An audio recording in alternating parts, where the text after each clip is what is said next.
Hello, Susan Calvin Keter here, your transformational life coach. Today we are going to be talking about parenting.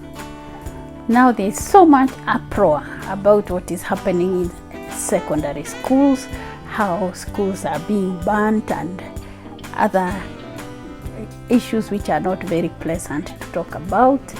And those things are not new. They have been happening in our schools, and there's a lot of blame that it is parents who have raised the children in a soft way, parents who are raising kamama and kababa, parents who are not using the cane like their parents did, and all that. I would like to add my voice to this discussion. Now, when it comes to parenting or anything else in life, you cannot generalize. You can't apply the same tactics on everyone across the board. Even in a home, every child is unique. If parents use the same strategies for all the children in the home, they'll discover that some turn out okay and others don't turn out okay. That happens.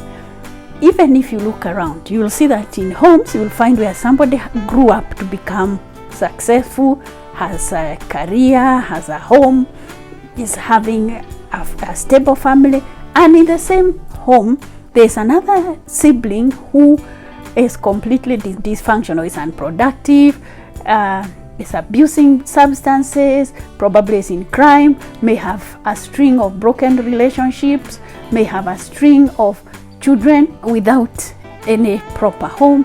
If it's a lady, probably she has many children from different fathers. If it's a man, probably he has fathered many children with different women.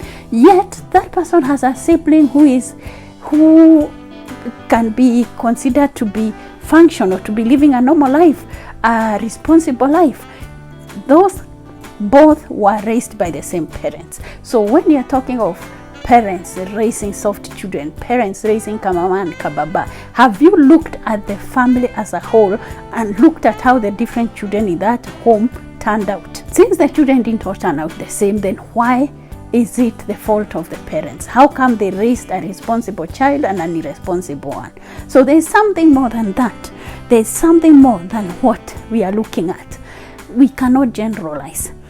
Everybody is shaped by very unique factors. Even in a home, the children are not shaped by the same factors. For example, you find there's a child that the parents were really looking forward to. They wanted to get a child, they were trying to get pregnant. When it was confirmed that now they were pregnant, it was rejoicing, happiness in that home. They started planning for the baby, probably shopping from very early, even discussing what name they would give the child, and so many things. You find they may even have been decorating the room for the baby they were anticipating. In the same home, you find there is a pregnancy which was not planned. So the child who was planned for and the one who was not planned for, they are not the same. Their experiences were different. When they were in the womb, the experiences were different. There's one who was only being flooded with happiness, hormones of joy, happiness, while the other one was flooded with the stress hormones because the mother was going through different experiences. You may even find that there is a child who was born when the mother was in a stable marriage, and then along the way the marriage went wrong. Things went rocky in the relationship, and she got pregnant at that time.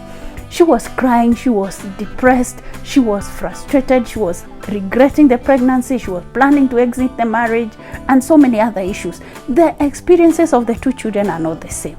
So when we are talking about raising children, we need to understand that each child is unique, shaped by very unique factors. The fact that they share parents and they live in the same home, their experiences are different. If we talk about using the cane, for the cane to be used effectively without causing damage, we need to have three things in place, like the three corners of a triangle. We need first to have a healthy child. Using the cane on a damaged child, on a traumatized child, you risk damaging that child for life. Secondly, we need to have a healthy parent or healthy parents. If a parent is not healthy, using the cane is likely to damage the child more, because the parent is likely to dump their frustrations, to not have emotional control, such that they may beat the child beyond what they should do because they don't have emotional control. They start beating and they lose themselves, and they beat until people have to come rescue the child. You even have read about parents who beat a child to death, or they maim the child. The child ends up with a condition, a lifelong health condition. So the parent needs to be healthy. And the third thing is the home needs to be healthy. If a child is growing up in an unhealthy home, probably the parents are fighting. There's domestic violence. There is a parent who is hostile, who is harsh, who is violent. The children are traumatized. You will find a child has to hide behind the sofa or in the corner or under the bed because as a parent they fear so much. Using the cane in such circumstances, you risk damaging the child even more. So when you see children have turned out in a way that is not the best, they are burning schools, or they are stabbing somebody, or they are engaging in crime, or whatever it is, don't rush to say it's the parents' fault. They are soft, they didn't use the cane, they were permissive. You do not know. Without doing history taking, you cannot know what went wrong with the child. The problems of that child may have started in the womb. It may even be that this mother, when she was expecting the child, she was going through some health conditions and she was on some medication, which medications do have side effects. There are medications which are contraindicated if a mother is expecting. But remember, people still walk into a pharmacy and buy medication without a prescription. People still go to some unqualified person and get medication. People do end up taking medication that they should not be taking. A mother still ends up taking medication that is not supposed to be taken during pregnancy. So unless we do history taking to know what went wrong, that this individual has turned out not very well, we cannot tell, we cannot judge, we cannot say it's the parents who are soft. Probably they were actually very harsh, and that is why that child grew up frustrated, angry, bitter, and went on to harm another person, to burn the school, or to do another thing. We cannot know why a child turned out a certain way without doing history taking. Assuming that the children who burned the school were raised by parents who are not using the cane, or who are very soft, or who are giving the children everything they wanted, spoiling the children, that's actually very unfortunate. Some of those children who are burning schools, or who are even engaging in crime, or killing their girlfriends, or killing their boyfriends, or whatever, they may have grown up in very deprived homes. Nobody spoiled them. There was even nothing to spoil them.